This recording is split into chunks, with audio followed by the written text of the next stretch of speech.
qu'on reconnaît un animateur. C'est formidable. Il est temps d'accueillir notre invité politique de la semaine maintenant. Un économiste qui a travaillé avec Michel Rocard, mais aussi Gilles de Romien, à propos par exemple de l'aménagement du temps de travail. Aujourd'hui, il est conseiller régional d'Île-de-France, cofondateur du collectif Roosevelt, et il a fondé en novembre dernier le parti politique Nouvelle Donne. Ah, ça vous rappelle le New Deal, évidemment. Il va nous expliquer en détail quelle est cette Nouvelle Donne et ses propositions, puisqu'il en a pour changer la France. On va revenir évidemment et également avec lui sur l'actualité politique du moment, la politique du gouvernement actuel. Ça va de soi, parce qu'au départ, quand même, il est socialiste. Voici monsieur Pierre Larouturou.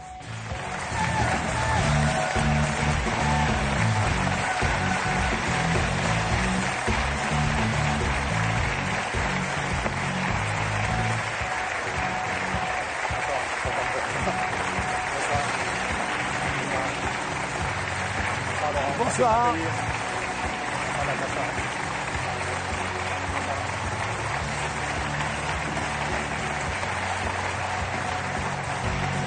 Nouvelle Donne, c'est le nom de ce parti pour lequel peut-être certains de nos téléspectateurs, s'ils le souhaitent évidemment, pourront voter aux prochaines européennes, si j'ai bien compris. Tout à fait. Au municipal, 0. Non, il faudra attendre les européennes. Vous aurez vraiment, je crois qu'il faut 80...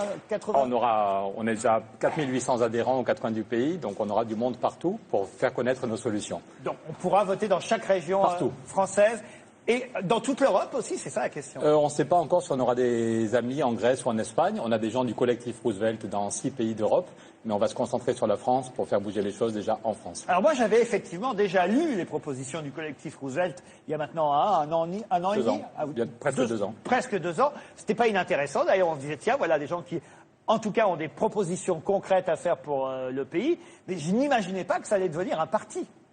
Ben nous non plus au début, parce que tout le monde nous disait que ce qu'on disait sur le logement, sur les PME, sur la lutte contre le chômage, ça marchait. Et on pensait que le gouvernement allait reprendre nos idées. Je suis allé 15 fois à l'Élysée, 15 fois à Matignon. On voit qu'ils font le contraire. 15 fois à l'Élysée. Vraiment. Le Nouvel Obs de cette semaine le racontait encore. Et on se dit que là, ça devient gravissime. Le bilan depuis un an, c'est 300 000 chômeurs de plus, 300 000 chômeurs et 500 000 personnes qui ne sont plus comptées comme chômeurs parce qu'elles sont tombées dans la pauvreté. Donc ça fait 800 000 hommes et femmes, 800 000 personnes qui ont morflé depuis un an et on nous dit que tout va bien, que la courbe du chômage commence, voilà. Donc on se dit que c'est catastrophique, on est persuadé qu'il y a des solutions. Et on est des millions on ne pensait pas voter pour Hollande pour qu'il fasse la politique de Sarkozy. On est des millions à être convaincus que la justice sociale, c'est encore possible, qu'il y a des solutions. Donc vous l'avez dit, on a travaillé pendant des années, pendant des mois, on a fait des propositions très concrètes. Et maintenant, on dit aux citoyens, vous pouvez reprendre la main, vous pouvez choisir une autre politique. Ce n'est pas seulement 3 personnes qui vont décider de notre avenir, que ce soit pour lutter contre le chômage et la précarité, sur les questions de climat, sur les questions démocratiques. On fait des propositions concrètes. Alors avec vous, il y a par exemple Bruno Gassio, qui est très, très fidèle depuis le début. Tout à fait. Patrick Pelou. Le docteur Pelou. Cynthia Fleury. On est des gens connus, des gens pas connus, des gens qui ne se sont jamais engagés en politique. Et on voit qu'il y a une attente. On était avec Bruno Gassio lundi à Besançon. Il y avait plus de 500 personnes. Quand on dit que les gens ne s'intéressent plus à la politique, il y avait 500 personnes, des jeunes, des vieux, des gens qui quittaient le PS ou Europe Écologie, des gens qui n'avaient jamais fait de politique et qui disent maintenant, j'ai envie que ça bouge. Vous êtes toujours au Parti Socialiste ? Non, j'ai rendu ma carte il y a 2 mois. Bon, donc ça c'est fini. Donc vous êtes un ex-socialiste qui pense que les socialistes gouvernent mal. Oui, on va dans le mur. La politique de l'offre, ça ne marche nulle part. Aux États-Unis, vous avez peut-être vu, maintenant c'est le patron de la Banque centrale qui dit attention, les États-Unis s'enfoncent dans la crise. Contrairement à ce qu'on dit, Ben Bernanke, c'est la première fois que le patron d'une banque centrale dit ça. Il dit j'ai créé 900 milliards pour financer, j'ai fait tourner la planche à billets, et malgré ça, c'est la première fois que le patron d'une banque centrale dit le bon indicateur, ce n'est pas le chômage, parce que tous les mois, il y a 400 000 Américains qui tombent dans les chômeurs découragés. Et donc il dit le vrai indicateur, c'est le taux d'activité qui s'effondre tous les mois. Il n'y a plus que 62% des Américains qui sont actifs. Allez sur le site de Nouvelle Donne, vous verrez la courbe. Au Japon, c'est pareil. Donc les socialistes français se mettent à faire une politique de l'offre au moment où on voit qu'aux États-Unis, ça ne marche pas. En Allemagne, ça ne marche pas. Au Japon, ça ne marche pas. Donc c'est suicidaire de voir d'un côté une partie de la gauche qui court après le MEDEF et une autre partie de la gauche, le front de gauche, qui dit c'est pas grave l'économie, on peut presque doubler le SMIC, augmenter le SMIC de 60%, supprimer les exonérations. Donc il y a une partie de la gauche qui court après le MEDEF et il y a une partie de la gauche qui dit que c'est pas grave si on triple le coût du travail. Nous, on pense que les questions de chômage, de précarité, de fonctionnement des PME, c'est du sérieux. C'est pas un problème théorique, c'est notre vie à tous, c'est la vie de nos enfants, c'est la vie de la société. Donc on veut que ça marche, on fait des solutions, des propositions très efficaces. Alors très bien, on va découvrir ensemble ce soir un peu plus encore Nouvelle Donne, réfléchir peut-être à l'avenir de ce parti, s'il y a un avenir, parce que souvent, j'ai encore lu Le Monde récemment, on dit que les micro-partis comme le vôtre n'ont pas beaucoup d'avenir. À chaque fois, François Hollande a commencé à 3% dans les sondages. Les gens l'appelaient au PS, vous savez, Fabius l'appelait Monsieur 3%. Finalement, il est devenu président. Voilà. Voulez-vous être président? Non, mais c'est pour dire qu'il faut changer de nom, parce que la route sur roue, c'est trop compliqué. Non, mon but n'est pas d'être président. La route sur roue président, déjà, j'ai du mal. Notre but est qu'on arrive à provoquer un sursaut, un changement de politique au niveau européen et au niveau français. Avant que je donne la parole à Aymeric et Natacha, une dernière question. Qu'est-ce que vous pensez du remaniement d'aujourd'hui? Écoutez, je ne juge pas la vie privée des gens. Ce que j'aimerais, c'est que François Hollande nous dise est-ce qu'il est fidèle à ses promesses du Bourget. Moi, j'ai voté François Hollande dès le premier tour. Il avait dit mon adversaire, c'est la finance. On a besoin de banques, mais il faut les mettre au service de l'économie. On a besoin de marchés financiers, mais il faut les réguler. Il avait dit on va le faire. Et j'y ai cru. Et j'ai voté pour lui dès le premier tour. Donc sa vie privée, ça ne m'intéresse pas. Mais vous vous sentez cocu quand même. Mais j'aimerais qu'il me dise, par rapport à ses engagements, on a été des millions à voter pour lui, qui nous disent est-ce qu'il croit encore à la justice sociale? Est-ce qu'il y croit ou pas? Est-ce qu'il veut changer l'Europe ou pas? Est-ce qu'il a compris la question du climat? Ce n'est pas un problème théorique. Il y a eu des milliers de morts aux Philippines, il y a des inondations en Bretagne, dans le Var. Est-ce qu'on va se donner les moyens d'agir vraiment contre le chômage, d'agir pour changer la société? C'est non qu'ils nous le disent. C'est ça qui est la question qu'on est des millions à se poser. Natacha Polony. Sauf que vous saviez, il me semble, que François Hollande est le fils spirituel de Jacques Delors. Et c'est d'ailleurs quelque chose qui me fascine chez vous. Parce qu'en fait, vous ne cessez dans toutes vos professions de foi de vous réclamer de la vision d'un Jacques Delors, d'un Romano Prodi, etc., qui sont exactement les gens qui nous ont conduits dans la situation où nous sommes et qui ont défendu cette politique que vous êtes en train de critiquer en nous expliquant, et c'est vrai qu'elle nous conduit dans le mur. C'est-à-dire que c'est une politique de rigueur, une politique qui a coûté des chômeurs par millions parce que c'était une politique de monnaie forte, et tout ça pourquoi ? Et c'est là qu'on en arrive à votre parti. Tout ça pourquoi? Parce que, in fine, le problème d'un François Hollande, c'est qu'il rejoindra toujours les européistes dans l'acceptation de l'Europe en tant que structure. Et le problème de votre volonté de changer la donne, elle est là. C'est qu'on ne sait pas jusqu'à quel point vous assumez le changement des structures européennes. Mais écoutez, sur l'Europe, on est très clair. On dit qu'il faut des nouveaux traités parce que l'Europe actuelle va vers la catastrophe, mais que ça ne peut pas se faire sans référendum. Nouvelle Donne dit très clairement il ne peut plus y avoir aucun traité qui est fait dans le dos des peuples. Il faudra qu'il y ait un référendum le même jour dans tous les pays d'Europe. C'est aussi ce que dit Habermas en Allemagne. Le même jour en France, en Allemagne, en Italie. Est-ce que oui ou non, avec quelques pays, on n'y arrivera pas à 28 ou à 29, avec quelques pays, est-ce qu'on est capable de dire voilà, on veut vraiment une convergence sociale, on arrête le dumping fiscal et social, on veut mettre le paquet pour sauver le climat? Je pense que nous voulons, parce que si on est juste la France, on ne peut pas peser face à la Chine ou aux États-Unis. Alors que si on est même 8 ou 9 pays, on est la première puissance économique mondiale. Donc vous assumez l'explosion de l'Europe telle qu'elle existe aujourd'hui. C'est pas l'explosion, c'est que concrètement l'Angleterre s'en va. Si non, pardon, c'est 8 ou 9 excusez-moi, il y a déjà. C'est l'explosion de ça. Tout le monde n'est pas dans la zone euro. Tout le monde. Il y en a 18 dans la zone euro. Là, vous en faites sortir beaucoup. Excusez-moi, il y a plein de. On n'y arrivera pas à 28. Voilà, ok. Non, mais ça, on est d'accord. Le but n'est pas de faire tout péter. Là, on voudrait pendant 2 ou 3 ans. Souvenez-vous, pendant 20 ans, l'Europe a été un espace de coopération et de justice sociale. Et puis les libéraux sont arrivés, Margaret Thatcher et les autres, et ils ont tapé du poing sur la table, et en 2 ans, 3 ans... La dérive libérale de l'Europe, elle date de plus tôt que Margaret Thatcher. Il y a eu 4 ans... Elle a permis l'acceptation de Margaret Thatcher. Il y a eu 4 ans ou 5 ans, quand vous regardez les politiques de cohésion sociale, avant, on était capable de faire Airbus, on était capable de faire Ariane, il y avait de la coopération, il y avait de la justice sociale, il y avait des montants compensatoires pour que tout le monde progresse vers en haut. Ça a marché, c'était pas génial, mais ça a marché pendant 25 ans. Et puis Thatcher est arrivé et les autres, on n'est pas forcément d'accord, Natacha, sur l'Europe, mais globalement, pendant 25 ans, l'Europe, c'est pas pour rien si les Ukrainiens veulent nous rejoindre, si les Tunisiens nous regardent, beaucoup de gens se disent l'Europe, c'est quand même un endroit où il y a du progrès social. Et puis les libéraux sont arrivés et ils ont financé par les 1% les plus riches, ils ont réussi à changer complètement, à tordre le cap européen. Et nous, ce que veut faire Nouvelle Donne, c'est une contre-révolution libérale.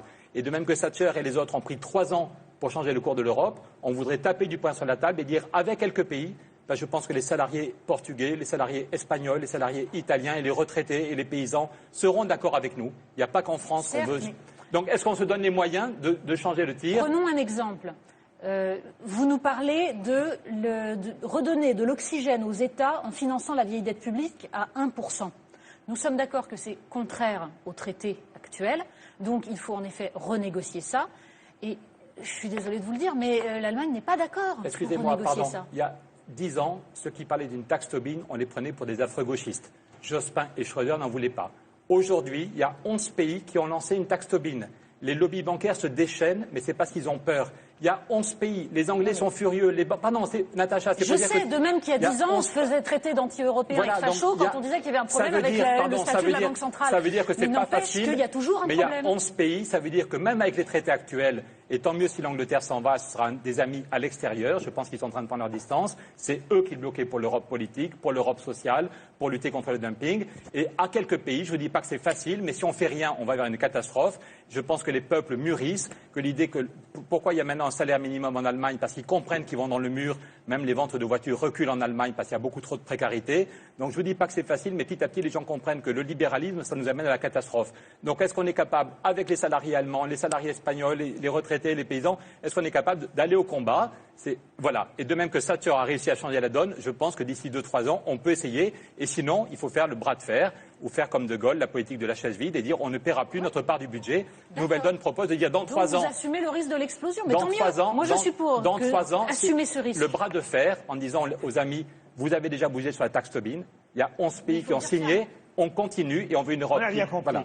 Émeric Caron, je vous donne la parole dans un instant, mais entre-temps, juste, parce que ça c'est évidemment très surprenant quand on sait par exemple que parfois certains Français et certains partis disent « Ah ben là, il faut supprimer les 35 heures, ou pourvu que Martine Aubry ne revienne pas au gouvernement comme Premier ministre ». Alors vous voulez aller plus loin, vous voulez aller aux 32 heures, réduction encore du temps de travail. Écoutez, si on considère que le chômage est vraiment une catastrophe, on ne peut pas rigoler de ce sujet comme le font certains ou à l'UMP qui disent n'importe quoi.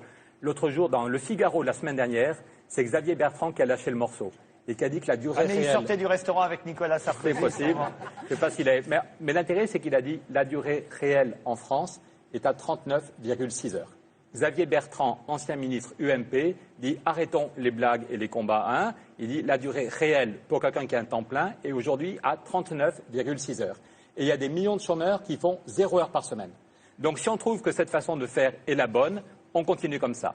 Nous, ce qu'on dit, c'est qu'on peut peut-être inventer une autre façon, que c'est débile d'avoir d'un côté ceux qui font 0 heure par semaine qui vont tomber dans la pauvreté, et de l'autre côté ceux qui travaillent trop et parfois qui n'ont pas de temps pour vivre. Est-ce qu'on n'est pas capable de négocier un truc plus intelligent tout au long de la vie? Il y a plein de jeunes ici qui auront du mal à trouver un vrai boulot avant 28 ou 29 ans. Entre 30 ans et 50 ans... c'est la soirée optimiste. Non, ce soir. mais si on ne change pas les choses... Attendez, aujourd'hui, il y a une précarité terrible avant 30 ans. Donc, est-ce qu'on est capable de négocier une autre façon de partager le travail?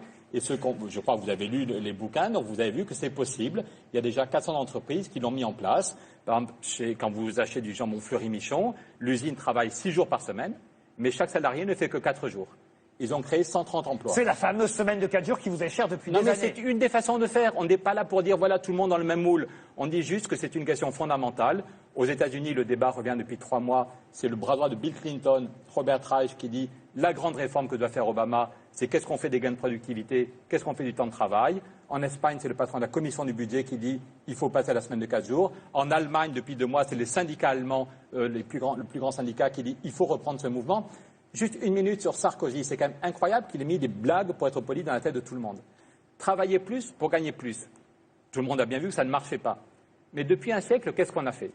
On était à 7 jours. On est passé à 6 jours. On est passé à 5 jours. On a mis des congés payés. Donc en un siècle, on a divisé par 2 le temps de travail et en même temps, on gagne tous beaucoup plus. En un siècle, le niveau de vie. Donc on a, du fait des gains de productivité, grâce à l'intelligence des gens, grâce aux robots, grâce aux ordinateurs, on produit beaucoup plus de richesse avec moins de travail. Donc on est plus nombreux sur la Terre à vouloir travailler et avec les robots, il y a besoin de moins de travail.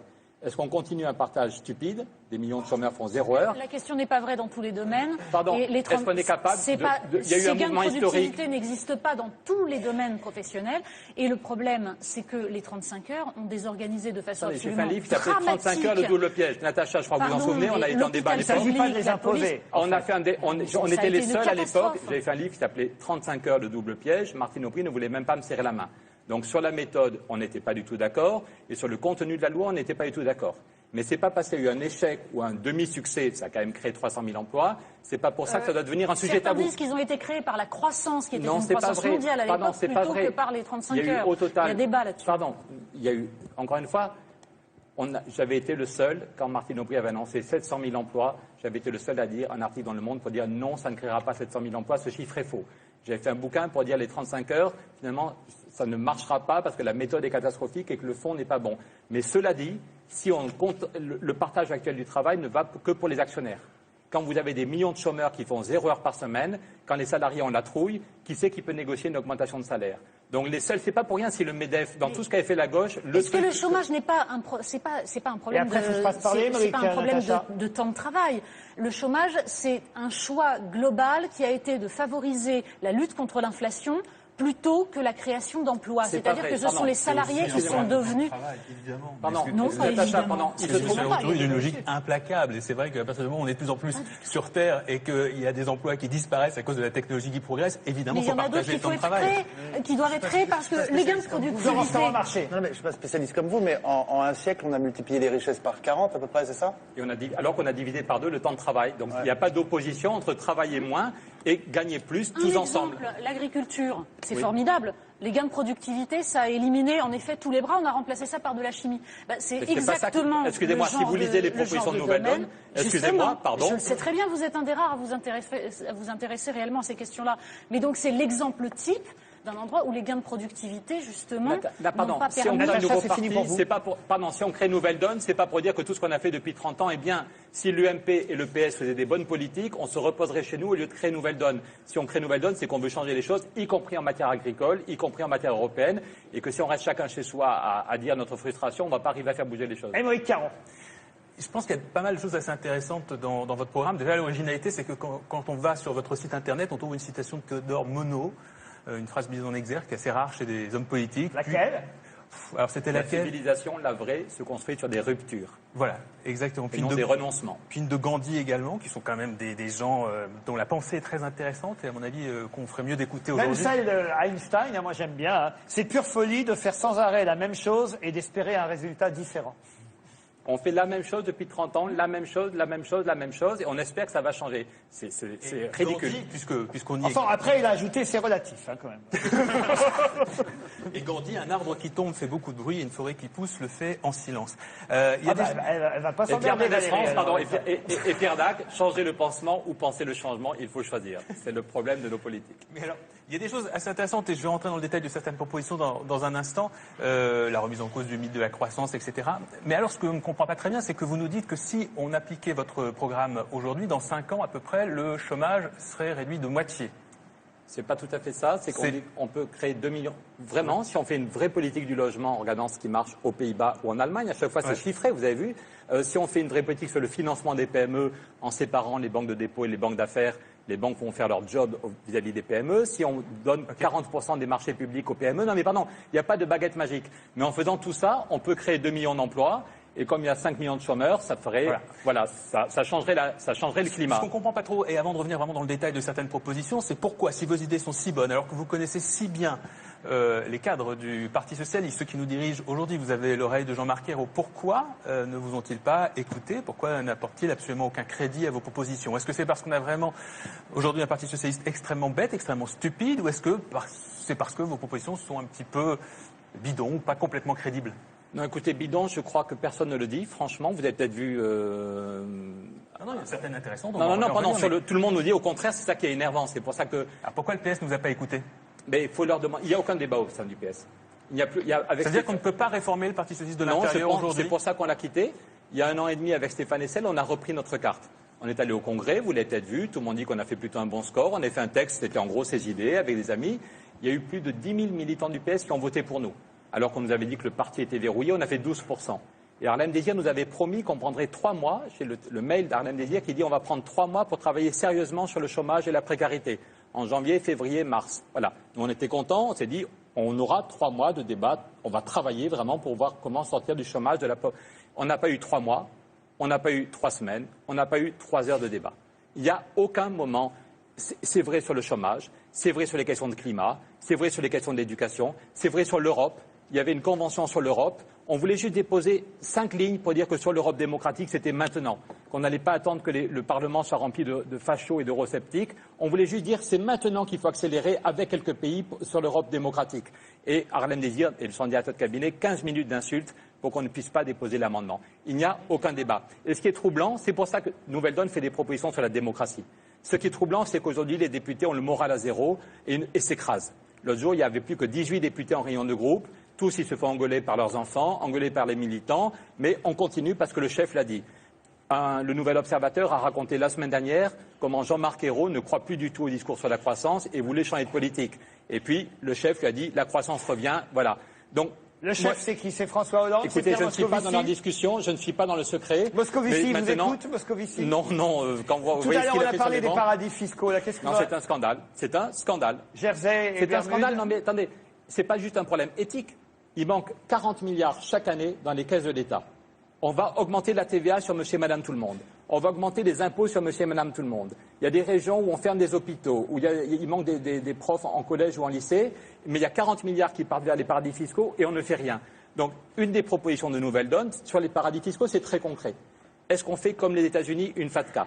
Par exemple, la Suisse, dans 6 mois, devra dire le fisc américain connaîtra tous les comptes en banque en Suisse. Parce que sinon, les banques suisses ne peuvent plus travailler aux États-Unis. Ça tient en 3 pages. Obama l'a fait voter et les Suisses ont voté la convention. Ça s'appliquera pour de vrai dans 5 mois. Il n'y aura plus de secret bancaire. Les États-Unis auront droit. Pourquoi est-ce qu'on ne le fait pas en France? C'est 3 pages. Même moi, je dois être capable de le traduire en français. On le fait voter et il n'y a plus. La fuite vers les paradis fiscaux est beaucoup plus faible. Une autre idée, dire qu'il n'y a plus aucune commande pour les marchés publics. Une entreprise qui utilise les paradis fiscaux pour ne pas payer ses impôts, elle ne peut plus accéder aux marchés publics. On peut modifier le code des marchés publics, c'est faisable dans 3 mois. Je ne vais pas être trop technique, mais c'est faisable. Donc, pareil sur le logement. mesures concrètes. Voilà, qui c'est peuvent des être mesures. faites Et au lieu très d'augmenter vite. la TVA sur monsieur et madame tout le monde, on peut récupérer au moins 10 milliards. C'est pas Émeric, automatique, encore. mais voilà. Parmi les mesures concrètes, alors, il y en a certaines, elles sont un petit peu contradictoires, c'est ça. Parfois, on s'y perd un petit peu, même si, une fois de plus, sur le papier, ça peut paraître intéressant. En ce qui concerne les allocations chômage, par exemple. Vous nous dites, nous, ce qu'on propose, c'est de maintenir ces allocations chômage pendant 4 ans. Avec certaines conditions. Il faut que le chômeur se forme, il faut qu'il cherche vraiment activement un travail, qu'on en ait preuve. Et vous nous donnez l'exemple du Danemark. Faisons comme au Danemark. Sauf que le Danemark, il est revenu un petit peu en arrière. Enfin, c'était 4 ans, effectivement. Puis en 2010, ils sont passés à 2 ans. On le dit. À Donc, cause de la non, crise. dans les papiers que j'ai lus, vous étiez un petit peu encore en retard là-dessus. Vous ne parlez pas de ce revirement du Danemark. Et puis le Danemark, c'est la flexisécurité. Donc c'est OK. On donne plus d'allocations aux chômeurs, etc. Mais en revanche, du coup, les entreprises peuvent licencier extrêmement facilement. Et dans le même temps, dans votre programme, on trouve que vous voulez également renforcer, et là-dessus je vous suis, mais je suis tout à fait d'accord avec cette deuxième partie, qui est de renforcer les droits du travailleur et la sécurité de l'emploi. Alors là, je trouve qu'on est dans une forme de contradiction. Par exemple, comment on fait? Non, pardon, il n'y a pas de contradiction. Par exemple, une de nos propositions, c'est un bonus-malus anti-précarité. En disant, dans le même secteur, par exemple, dans l'agroalimentaire ou dans l'informatique, une entreprise qui a beaucoup plus de contrats précaires, des CDD ou de l'intérim, elle payera plus de cotisations qu'une entreprise qui fait des efforts pour faire reculer les CDD et l'intérim. C'est comme ça qu'on a fait reculer les accidents du travail. Depuis 20 ans, heureusement, il y a quand même des progrès, il y a moins d'accidents du travail, parce qu'une entreprise dans le bâtiment qui a trop d'accidents du travail, elle va payer plus de cotisations qu'une qui fait des efforts pour moderniser ses chantiers, mettre des casques et voilà. Mais vous dites par exemple qu'il faut interdire les licenciements secs. Ça fait partie de vos mesures. Oui, c'est qu'on montre qu'il y a des... Par exemple, vous avez vu pour les salariés de Continental. Donc c'est pas du tout la flexisécurité. Mais excusez-moi, il n'y a pas une... Pardon, la flexisécurité, c'est comme tous les mots maintenant aujourd'hui sont usés et il faut préciser le contenu. On peut en même temps améliorer la sécurité des salariés et que les décisions, par exemple, savoir, les salariés de Continental, ils ont été licenciés, ils sont tombés au chômage, certains sont tombés dans la pauvreté, ça a été une catastrophe, et 4 ans plus tard, on dit finalement qu'il n'y avait pas de raison économique et qu'ils ne devaient pas être licenciés. C'est 600 ouvriers qui ont été foutus au chômage, et c'est au bout de 4 ans que la justice leur donne raison. Est-ce qu'on est capable d'accélérer ça, et tout le monde s'y retrouverait? Il y aurait beaucoup moins d'insécurité juridique. Donc est-ce qu'on est capable de mettre autour de la table les partenaires sociaux, les patrons, les syndicats? on met tout sur la table, le financement des retraites, le financement... Je vous donne la parole, Pardon, Aymeric. non, mais pardon, il y a des pays où il y a 4 fois moins de chômage que chez nous, il y a des pays où il y a 3 fois moins de petits boulots. Pourquoi est-ce qu'on n'est pas capable de le faire? Au lieu de prendre toujours l'exemple allemand, il y a des choses très bien en Allemagne, dans la politique du logement. Je ne vais pas être trop long, mais si on avait le même niveau de loyer qu'en Allemagne, et on montre comment c'est faisable, comment on finance une vraie politique du logement, chacun de nous ferait 250 € d'économie chaque mois sur ses loyers. Je répète, si on avait la même politique du logement, on n'en parle jamais. On parle des trucs en Allemagne, mais ce n'est pas les bons. Donc si on avait la même politique du logement qu'en Allemagne ou aux Pays-Bas, en moyenne, on ferait tous 250 € d'économie. Ça vaut peut-être le coup, ça ne se fera pas en 3 semaines, mais est-ce qu'on y va? Par contre, ce dont tout le monde parle, y compris François Hollande, quand il va à Leipzig, c'est quand même troublant, il fait l'éloge de Hartz IV. Hartz IV, c'est moins 7% pour tous les salariés. Moins 7%. Aujourd'hui, il y a 23% des salariés allemands qui sont dans des bas salaires, 4 fois pire qu'en France. Donc, est-ce qu'on est capable, en même temps, d'avoir de la souplesse pour les entreprises, sans précarité? Il y a des entreprises, vous parliez des 4 jours tout à l'heure, ça vous faisait rigoler, Natacha. Il y a des entreprises dans l'agroalimentaire où tout le monde est à 4 jours en moyenne. Quand il y a plus de boulot, on revient à 5 jours. Au lieu de prendre des CDD ou de l'intérim, c'est des gens qui ont un vrai contrat, qui sont en CDI et qui savent que chaque année, 2 mois avant Noël, comme il y a plus de commandes, on repasse tous à 5 jours, même à 6 jours.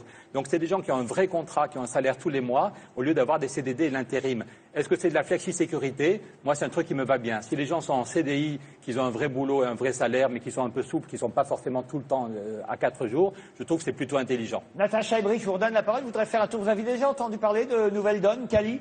Oui, bien sûr. Ça vous intéresse?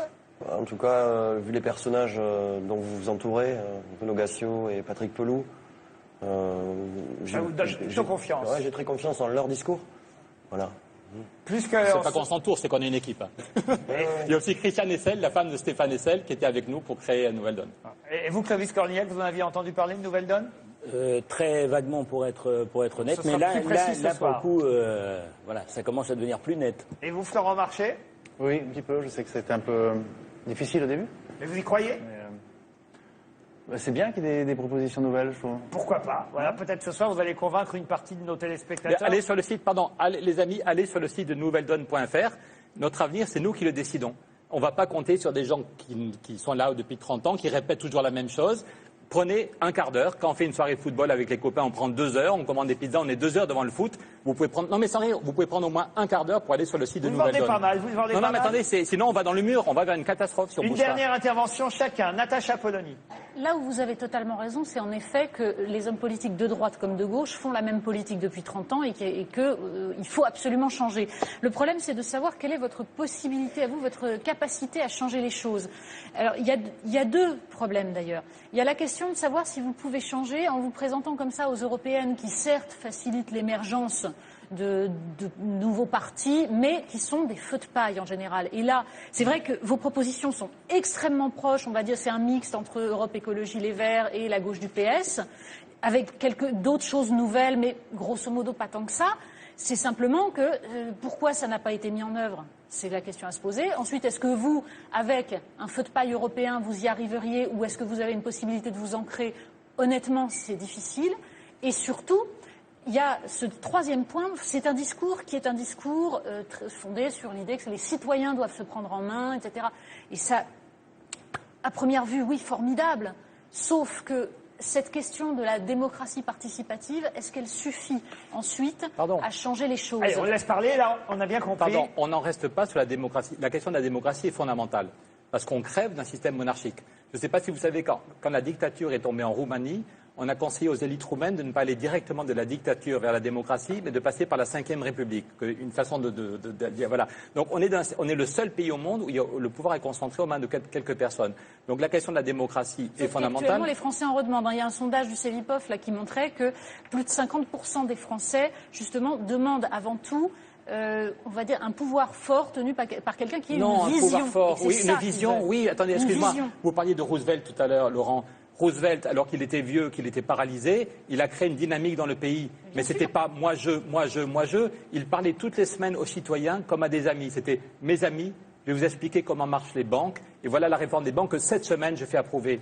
Mes amis, je vous explique pourquoi le revenu des paysans a tellement diminué. Et voilà la réforme des marchés agricoles. Voilà. C'est-à-dire quelqu'un qui avait une vision, mais pas le grand mythe de tous les citoyens en même qui tiennent la temps, main. montrait comment il demandait à des cinéastes de montrer des paysans qui se relevaient, des ouvriers qui se relevaient. Roosevelt ne pensait pas qu'il allait faire bouger le pays tout seul. Il parlait à l'intelligence des citoyens et il montrait aux actualités, au cinéma à l'époque, des citoyens qui se relevaient. Et en même temps, il renforçait le niveau fédéral pour lutter contre le dumping. C'est pas exactement la même chose. Non, mais le monde a changé. Juste, est-ce qu'on compte sur l'intelligence des citoyens? Aujourd'hui, les citoyens, on en marre qu'on leur raconte des blagues, pour être poli. Quand Moscovici vous dit... Vous conneries, hein, depuis tout à l'heure. Non, je suis hyper poli, voilà. Non, on est à la télé quand même. Quand Moscovici, non mais quand Michel Sapin vous dit que la courbe du chômage s'inverse, personne n'y croit. Quand Moscovici vous dit que tout va bien, donc ça énerve les citoyens quand on les prend pour des couillons. Tandis que par contre, si on leur dit, les gars, on peut s'en sortir. Après, ça va pas être facile, mais on peut s'en sortir avant la prochaine crise, avant que ça pète en Chine ou ailleurs. Vous avez vu, il y a 3 mois, tout le monde disait qu'on était trop pessimiste sur la Chine. Et depuis une semaine, tout le monde nous dit qu'une chose, c'est que la bulle... Comment vous expliquez que des gens comme les Verts, qui ont des idées extrêmement proches des vôtres, se soient plantés du début à la fin et n'aient jamais été capables de sortir de cette alliance avec le PS qui leur interdit de changer les choses? Je crois des gens très bien à Europe Écologie, mais je crois qu'il y a 3 personnes qui voulaient absolument avoir un groupe à l'Assemblée nationale et que pour avoir 17 députés, ils ont renoncé à faire bouger les choses. Et je crois S'il n'y avait que 3 personnes, ce serait formidable. Non, mais excusez-moi, il y a un petit nombre. Voilà, je crois que les gens qui créent Nouvelle Donne, notre but n'est pas de faire une carrière politique. Un Patrick Pelou, un Bruno, un moi, un Cynthia, d'autres. On est là vraiment parce qu'on comme citoyens, comme adultes, on n'en peut plus d'aller vers le mur alors qu'il y a des solutions. Donc on ne va pas s'écraser. Si on voulait s'écraser devant le PS, on resterait au PS. Voilà. Dernière question extrêmement concrète. Il y a un point que je partage avec vous aussi en termes de constat, c'est-à-dire que je suis assez d'accord sur le fait, ce que vous dites, que l'origine de la crise, la vraie origine, c'est pas ce que nous raconte le MEDEF ou en tout cas tout le courant néolibéral de la politique française, mais c'est l'augmentation des inégalités. C'est vrai qu'il y a ce chiffre absolument hallucinant d'Oxfam qui est paru cette semaine où on apprend que 85 personnes dans le monde possèdent autant que 3,5 milliards de personnes, et 3,5 milliards les plus pauvres, donc la moitié de la planète. C'est absolument... C'est 1%, c'est ça Alors oui, ensuite il y a 1% de la population qui possède la moitié des richesses. Enfin, c'est absolument hallucinant. Alors, c'est là où il manque peut-être aussi des petites choses dans votre programme sur expliquer très concrètement comment vous faites, vous, pour essayer de pallier ces inégalités, pour essayer d'y répondre. Et alors, question très concrète, puisque vous réclamez de Roosevelt, par exemple. Roosevelt qui avait augmenté les impôts à 70, 80, 90% pendant la Seconde Guerre mondiale. Est-ce que vous pensez que nous, on a un problème d'impôts en France aujourd'hui et qu'il faut augmenter, aller jusqu'à un taux marginal aussi fort? Et si oui, à quel niveau? On a un problème d'impôts au niveau européen. Parce qu'on accepte des paradis fiscaux, comme le Luxembourg, comme l'Autriche et comme d'autres. Donc il faut, je l'ai dit tout à l'heure, on peut, sans attendre un accord du G20, en modifiant le code des marchés publics. Sur l'impôt sur le revenu, c'était ça. Non, excusez-moi, justement, au lieu d'augmenter l'impôt sur les personnes, il faut lutter contre le dumping européen. Une des courbes qui est sur le site de Nouvelle Donne, c'est l'évolution de l'impôt sur les bénéfices depuis 30 ans. Ça fait peur. L'impôt sur les bénéfices était en moyenne à 37%, et puis depuis que l'Irlande est rentrée, on baisse l'impôt, on n'est plus qu'à 25%. Aujourd'hui, en moyenne, alors qu'il n'y a jamais autant de bénéfices, les bénéfices explosent, mais depuis que l'Irlande est rentrée, tous les pays baissent l'impôt pour pas que les entreprises aillent en Irlande.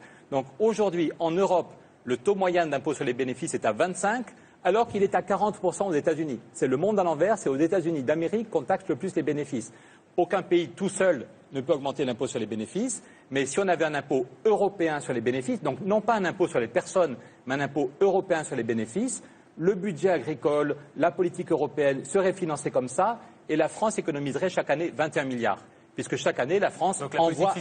La politique fiscale de la France, en ce qui concerne les ménages, vous convient parfaitement? Non, on peut l'améliorer, ce que dit Piketty est juste, mais si on veut trouver des marges de manœuvre, si on veut mettre de l'huile dans les rouages, vous ne faites pas une vraie réforme fiscale s'il n'y a aucune croissance et aucune marge de manœuvre. Et c'est au niveau européen, en luttant contre les paradis fiscaux, en mettant en place pour de vrai la taxe Tobin, il serait bien que la France insiste pour la taxe Tobin et non pas freine des deux de faire, en mettant en place un impôt sur les bénéfices. C'est comme ça qu'on peut limiter l'impôt sur les personnes, l'impôt sur les PME, et c'est comme ça qu'on peut trouver des marges de manœuvre. Un dernier exemple, puisque c'est souvent une mesure évoquée par Jean-Luc Mélenchon, c'est-à-dire en fait le rapport entre le plus petit salaire et le plus gros salaire au sein d'une entreprise. Les Suisses même ont essayé, mais ils n'y sont pas arrivés.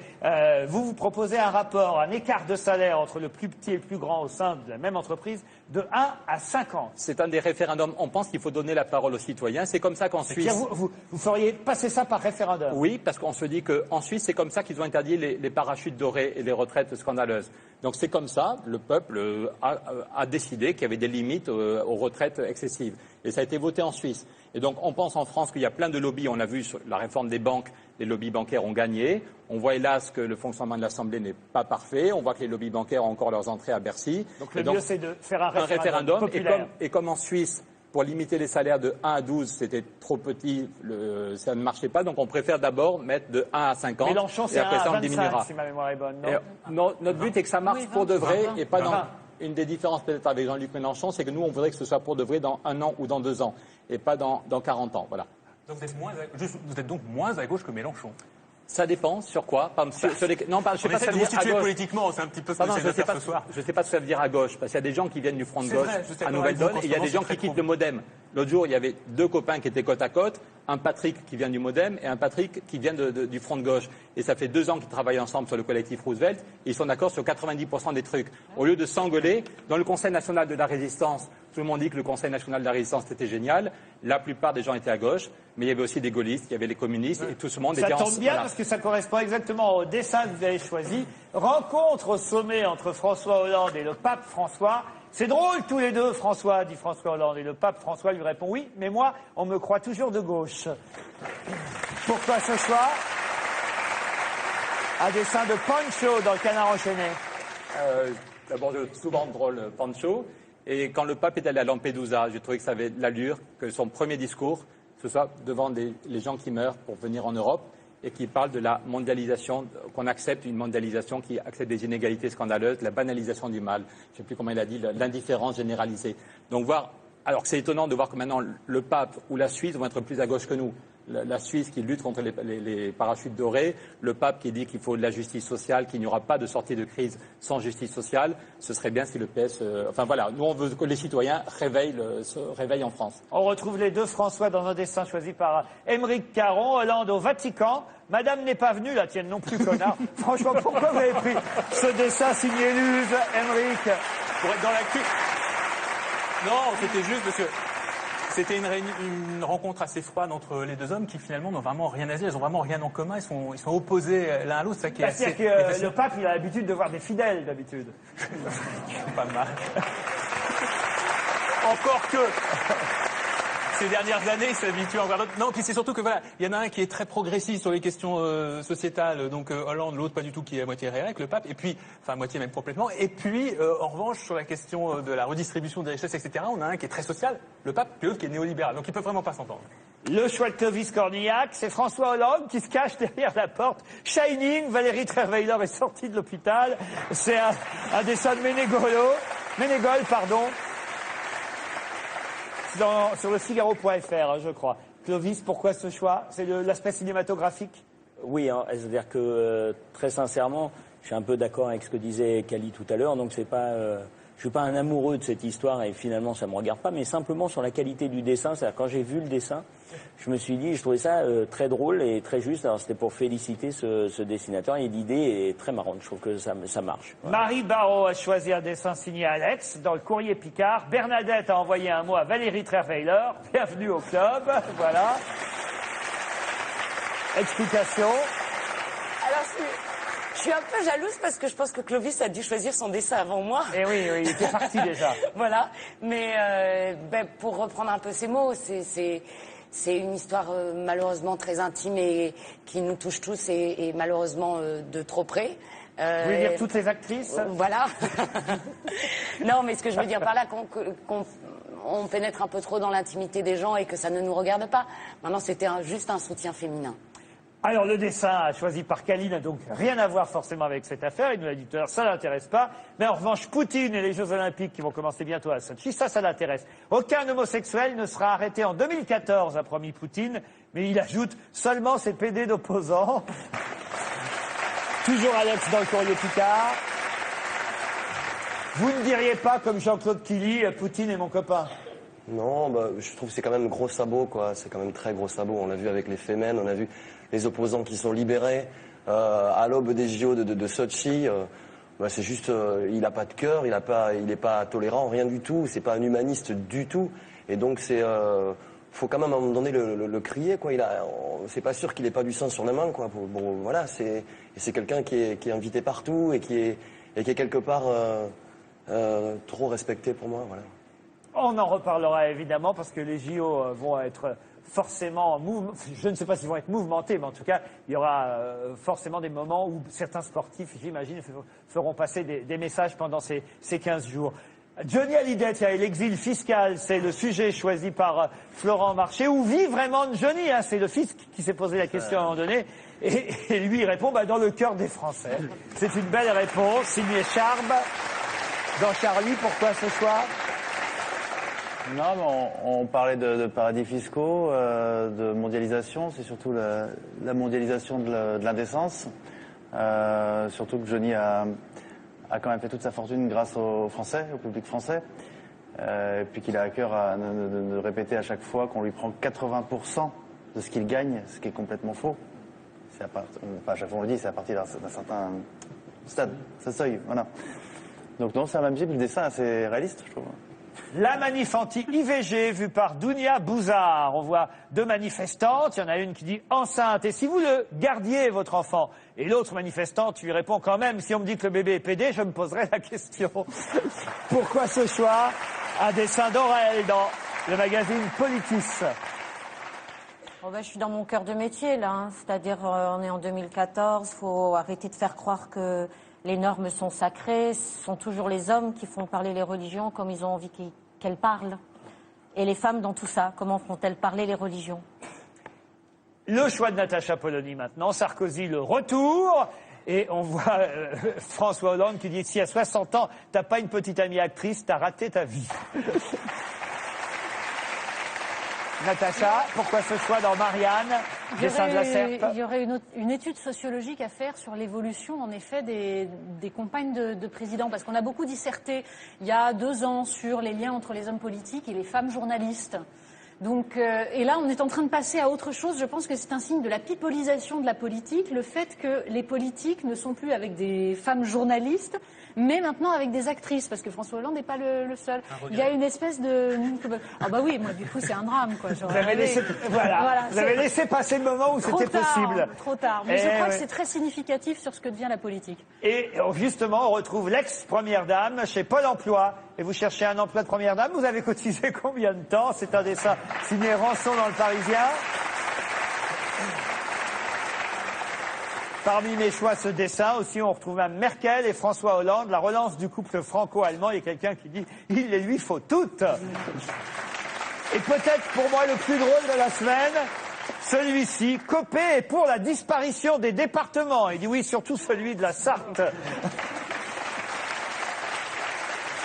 On va vous remercier d'avoir tenté de convaincre les Français de rejoindre votre nouveau parti, Nouvelle Donne, Monsieur Larouturou. C'est dur à dire, hein, votre nom, mais je l'ai bien dit du premier coup. On espère vous revoir peut-être d'ici aux Européennes. Merci à vous.